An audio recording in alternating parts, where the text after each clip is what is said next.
C'est quoi le dernier jeu qui vous a vraiment rendu accro? Ce genre de jeu qui provoque une obsession jusqu'à organiser notre vie autour de lui.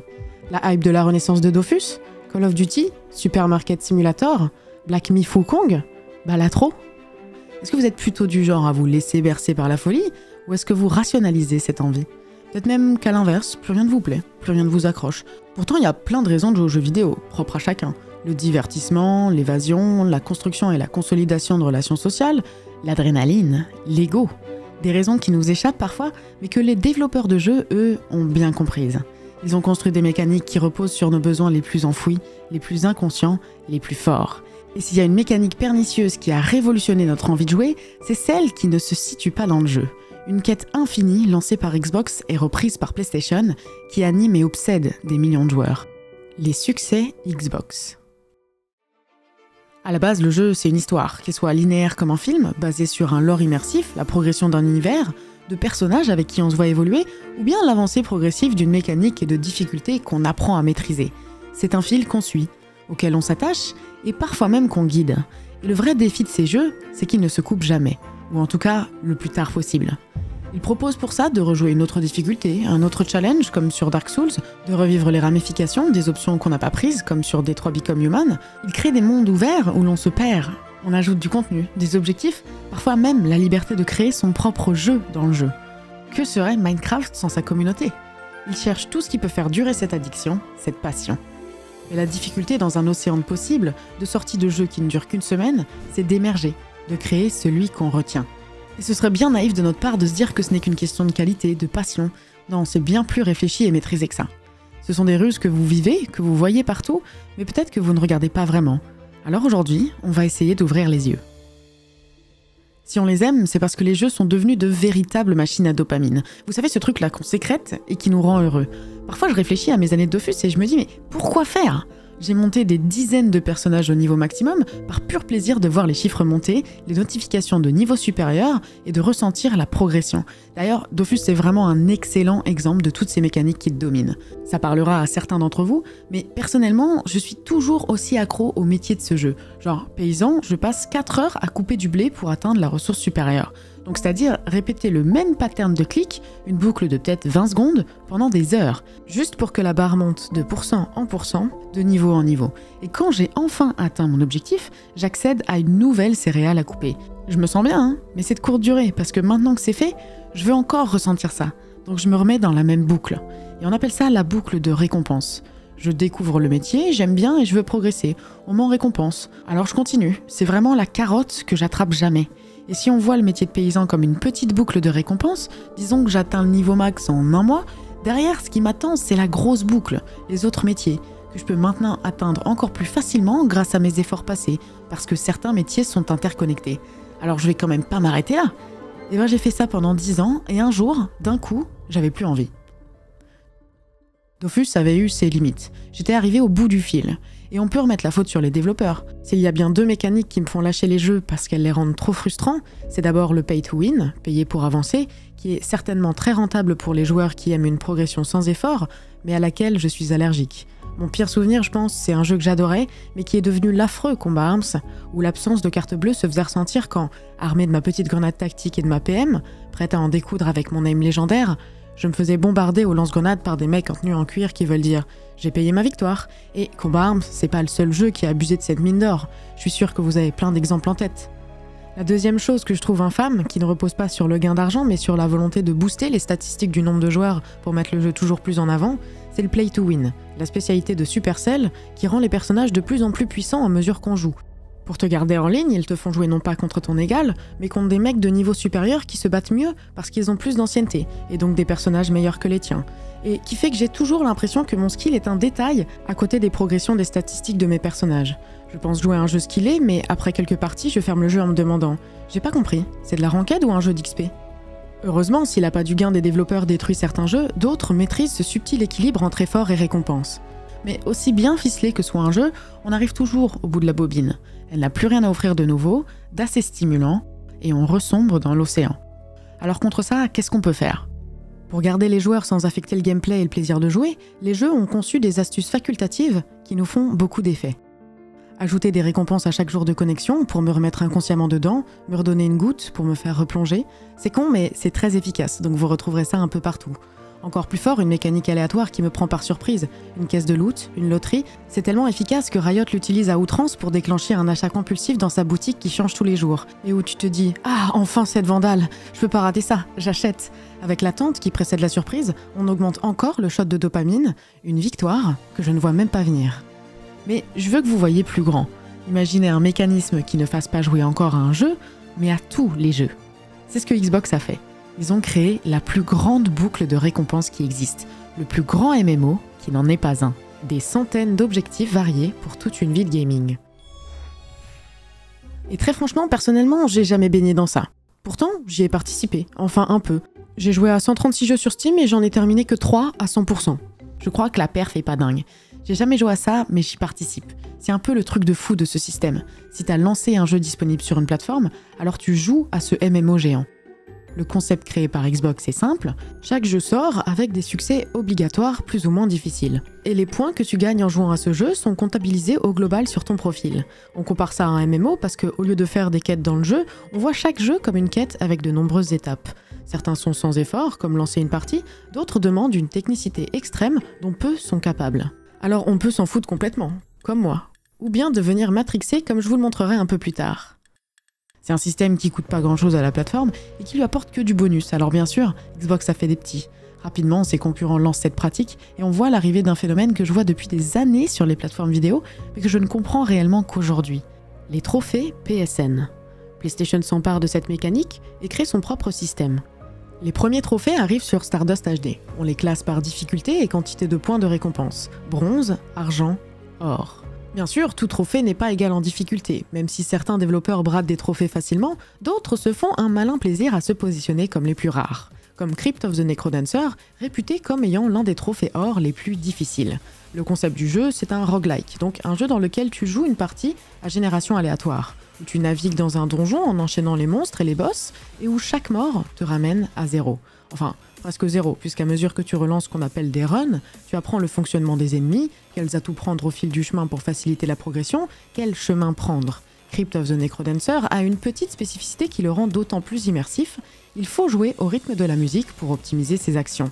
Dans un jeu déjà compliqué, pour obtenir le trophée or Lowest of the Low, il faut tout simplement finir le jeu avec tous les personnages d'affilée et un seul objet.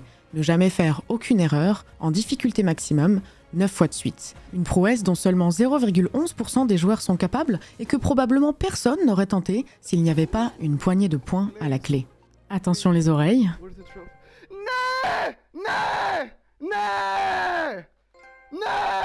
Vous voyez un peu les exploits que ce système permet. Et pour inciter les joueurs à remplir ces objectifs impossibles, comme c'est jamais assez, on crée le trophée le plus connu de tous. Pour la première fois disponible sur Uncharted Drake's Fortune en 2007, la cerise sur le gâteau, le fameux platine. Le trophée qu'on obtient lorsqu'on a absolument tout fait. Vraiment, le graal de tout tryharder. La notification qui te dit « c'est bon, c'est fini ».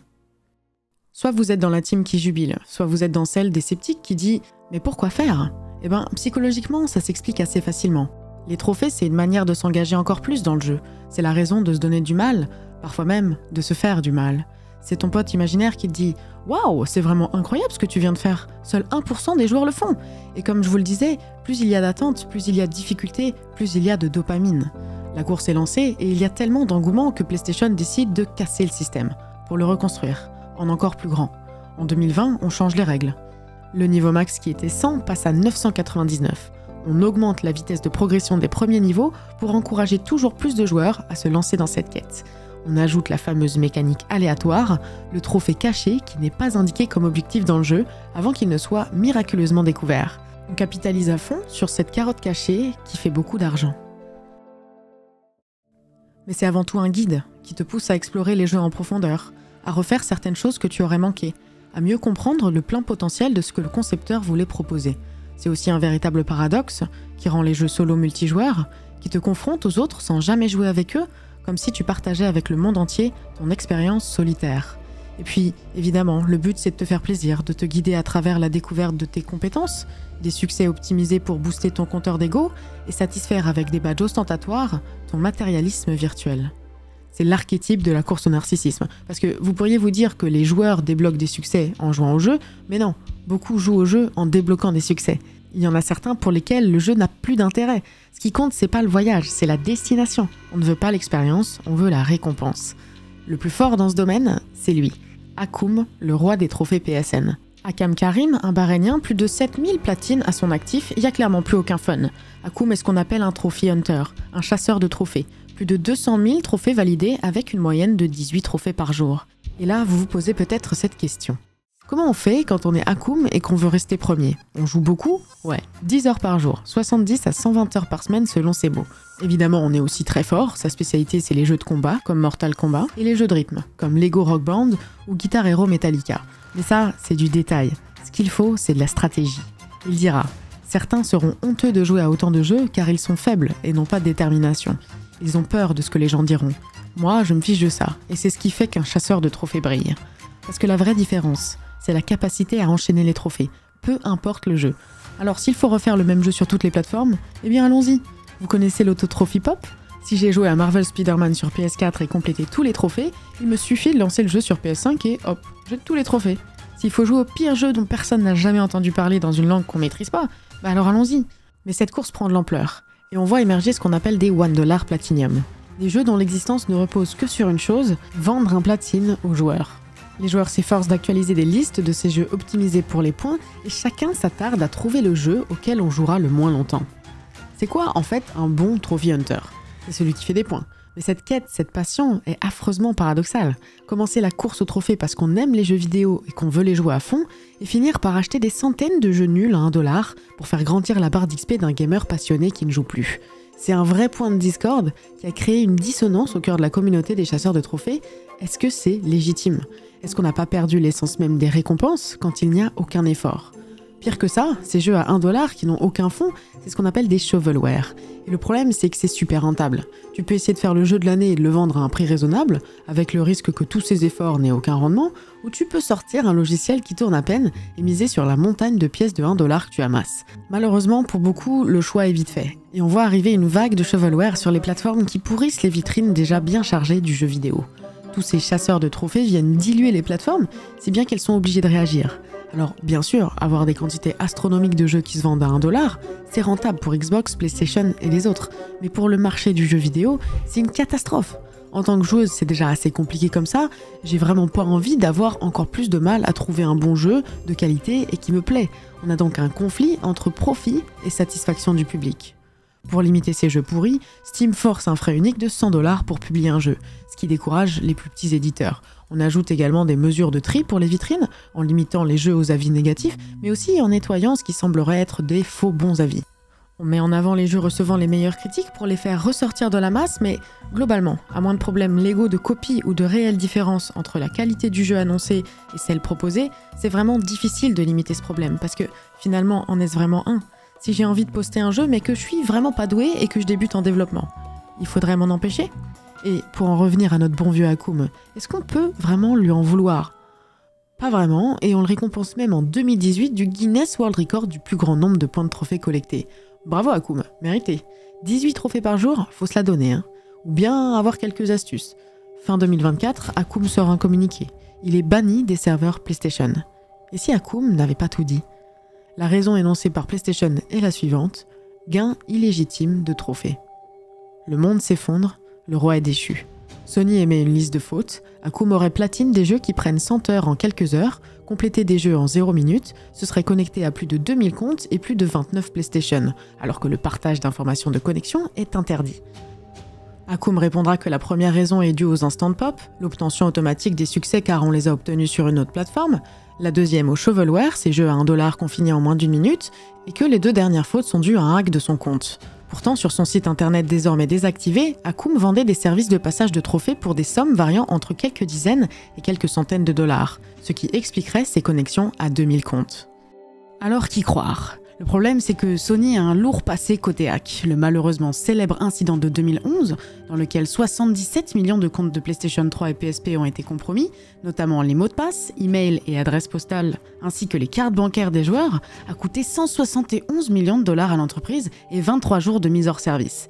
Akoum et son compte légendaire seraient une très belle cible pour un hacker, c'est donc sa principale défense. Après une joute sur les réseaux sociaux, Akoum a finalement récupéré l'accès à son compte, mais a annoncé ne plus vouloir participer aux activités de Sony et se retirer du partenariat. Il dénonce la manière dont Sony l'a traité et la gestion globale des données des utilisateurs. On ne saura probablement jamais si son record était mérité. Et plus généralement, Akoum dénonce le système au global, la course au trophée qui perd son sens. En créant les succès, Xbox imaginait pousser l'expérience de jeu plus loin, donner de multiples vies à une même aventure et lier les gens pour sortir la console de sa bulle solitaire. Mais c'était sans compter sur le matérialisme et l'élitisme des joueurs. Un système où la seule finalité est le narcissisme, la possibilité pour les joueurs solos d'enfin se comparer aux autres, et finalement une réussite qui n'est qu'une perversion de notre plaisir de jouer. Mais tout de même, un art aussi, c'est vrai, de dominer tous les domaines du jeu. Un e-sport d'un nouveau genre, sans fin, sans récompense. Mais je peux pas m'empêcher de penser que le score, seul garant du résultat et sujet de cette vidéo, n'est que secondaire, la face visible de l'iceberg, et que les vrais exploits se trouvent dans ce qu'on ne voit pas. Ces joueurs qui répètent inlassablement la perfection, qui échouent et qui apprennent, pour s'arrêter finalement à la seconde où ils entendent ce son.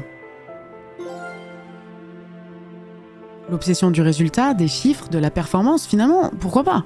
Mais aujourd'hui, j'ai vraiment l'impression que la tendance est au sensationnel, à l'extrême, dans quelques domaines que ce soit, jeux vidéo et autres. Alors on se laisse porter de plus en plus loin, de plus en plus vite, et même si c'est agréable, je pense qu'il est aussi important parfois de prendre du recul sur ces mécanismes qui aliènent notre contrôle, ces stratégies qu'on peaufine pour nous maintenir dans le jeu, pour enfin reprendre la décision qui nous appartient, se laisser guider ou rompre le fil qui mène au shot de dopamine.